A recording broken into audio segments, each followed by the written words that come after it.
कबीर की एक और बात मुझे बड़ी अच्छी लगी विजडम में, कि उससे पूछा गया कि भाई तुम खुश कब होगे, उदास क्यों रहते हो।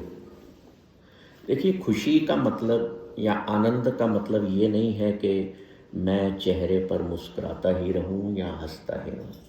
अगर मैं ऐसे करके बैठा हूँ, I am thinking about something, या ये भाई साहब बैठे हैं, तो इसका मतलब ये नहीं कि दुखी। State of happiness is peaceful state of mind. Fulfilment वाली स्टेट जो होती है उसको हम स्टेट ऑफ हैप्पीनेस कहते हैं। तो कबीर अक्सर विचारों में खोए रहते थे, तो तुम खुश कब होगे। देखो, जब ऐसे लोगों से, ऐसे महापुरुषों से, हायर अथॉरिटीज से हम कुछ ऐसे प्रश्न करते हैं तो जवाब आप साधारण मत समझोगे। देखो, पहली बात तो जवाब देते नहीं थे, बहुत कम, इग्नोर कर देते थे लोग। वो क्या कहते हैं कि मैं 2 बार खुश हूं। पहला, जब मेरा ईश्वर से मिलन होगा, when I will die and meet my beloved।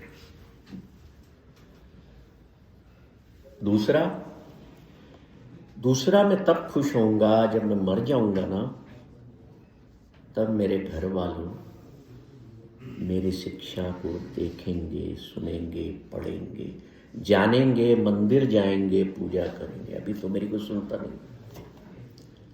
तो 2 बार मैं मेरे जीवन में खुश हूं। बोले, तुम मर करके मिलोगे ना अपने ईश्वर को, बिलवेड को। कहते हैं हाँ, तो उसमें आनंद कैसा। मरने से तो लोग डरते हैं, तो क्या कहते हैं, वो कहते हैं जिस मरने ते जग डरे मेरे मन आनंद। कि जिस मौत से, डेथ से तुम सारी दुनिया के लोग डरते हो, मैं तो उसका इंतजार कर रहा हूं कि come take me, I want to meet my beloved. हम सब डरते हैं मृत्यु से। डॉक्टर साहब देख लेना भाई साहब, कुछ हो सकता हो तो होता है। तो डॉक्टर साहब भी कह देते हैं फिर अब तो ऊपर वाले से ही बात करो आप। मेरा तो सारा सिस्टम फेल हो गया है। मैं जो कर सकता था किया। तो विजडम ऑफ जॉय ये कहता है कि सबसे बड़ा दुनिया का जो फियर है हमारे भीतर, वो डेथ का है। Remove it. जो होना है तो उससे भय कैसा। This is the stage of fearlessness in life. कोई कह दे कि मैं तो सदा के लिए हूं, मेरी इस फिजिकल बॉडी का अस्तित्व, एग्जिस्टेंस हमेशा बना रहना है। कह दो आप में से कोई अगर है कोई इतना पावरफुल। तो हमारे प्रधानमंत्री ने एक बार कह दिया था कि आई एम नॉट बायोलॉजिकल। वो बात अलग है उनकी, बड़े आदमी आप में से कह सकता है। सिंपल सी बात है। जब भी सफरिंग आए, विजडम ऑफ जॉय क्या कहता है, जब भी सफरिंग आए, कष्ट आए, keep your self, bring your self totally in present moment. Sir कई बार सफरिंग क्या होता है कि खुद को आए हो तो ठीक है, लेकिन कहीं नियर वन पर आती है तो इससे भी सफरिंग होती है।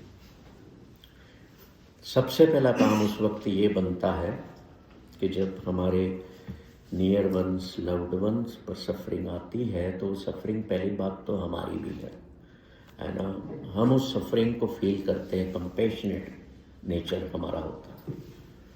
सबसे पहले तो हम उसमें से बाहर निकलें, सत्य के करीब अपने आप को ले जाएं कि हाँ भाई, ये जो मेरे प्रियजन के साथ हुआ हो चुका, होना था, कोई रोक नहीं सकता था। इससे बड़ा सत्य क्या है दुनिया में, बताओ।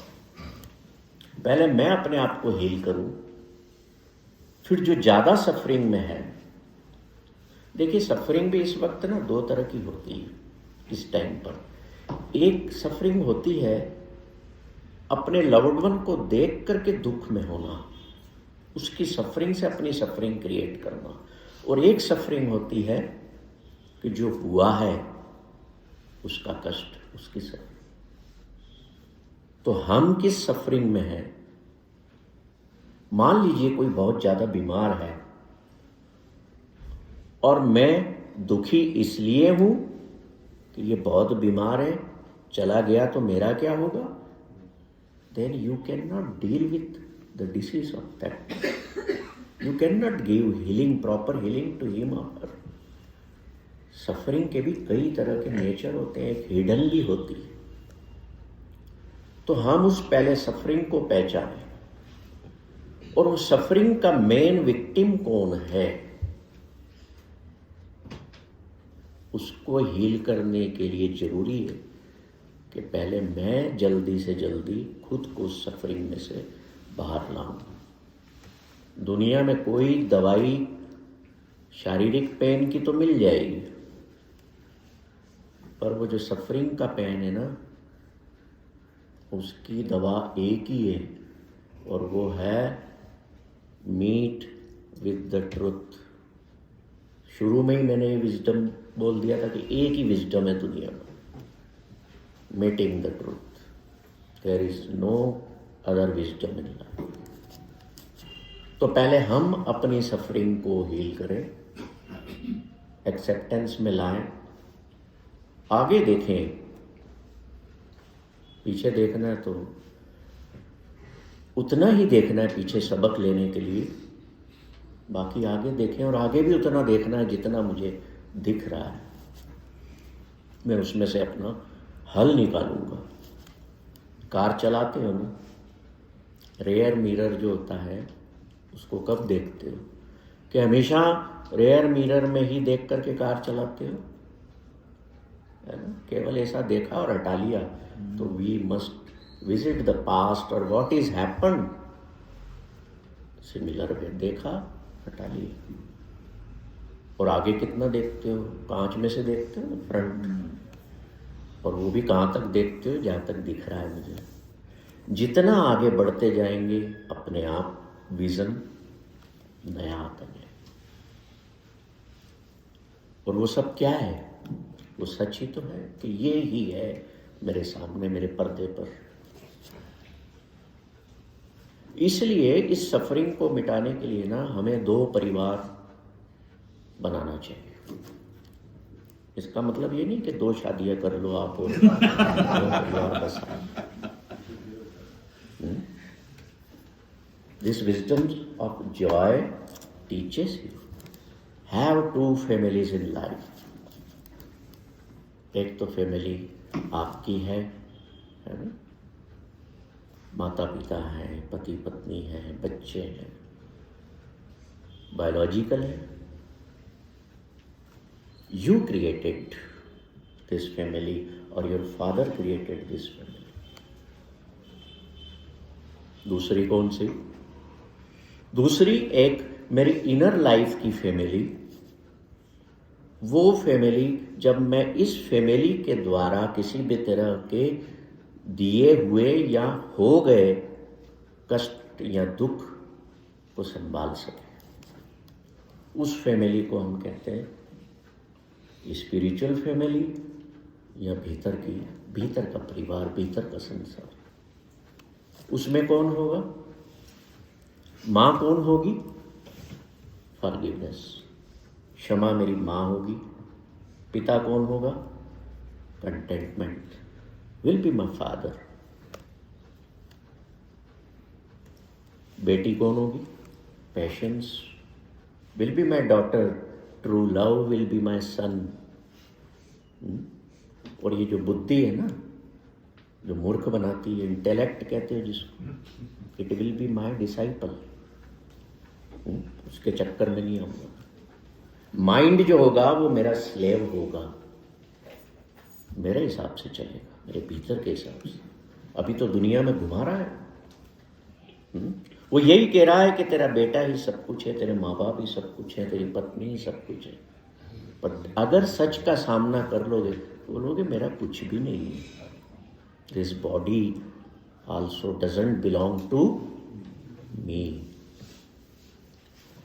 तो भाई साहब फिर बाल क्यों बनाते हो, क्यों सेंट छिटकते हो? इसका मतलब ये नहीं है, विजडम का मतलब ये नहीं है कि नेगेटिव सेंस में जाना, ये तो ज्यादा पॉजिटिव सेंस में जाता है कि this human body is a rare thing, we must take care of it. पर इससे हमें ये भी समझ लेना है कि it will not be there always with me. Impermanence का मीटर आ गया ना।